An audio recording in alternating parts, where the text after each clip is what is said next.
Un an après sa mort, la figure du président vénézuélien Hugo Chavez est toujours omniprésente dans le pays. Sur les murs et les panneaux d'affichage, mais aussi dans la mémoire du noyau dur de ses supporters, les plus pauvres, qui furent la priorité de son programme social pendant 14 ans de pouvoir. Une dévotion que son successeur Nicolás Maduro a bien du mal à reprendre à son compte, malgré ses efforts pour marcher dans les pas de Chavez et imiter son style. Je pense qu'il essaie de l'imiter, mais il n'y arrive pas.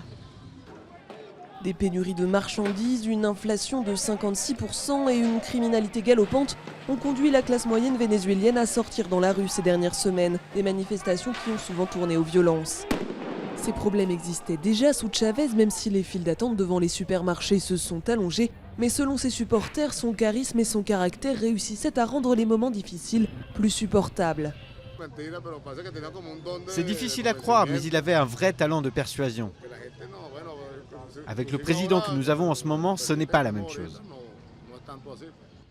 Même si le désenchantement augmente, de nombreux chavistes des quartiers ouvriers disent qu'ils continueront à soutenir Maduro, mais à certaines conditions. Tant que Maduro continuera à suivre l'héritage de Chavez, je pense que les gens seront heureux et satisfaits. Mais s'il change de cap, il n'ira pas beaucoup plus loin.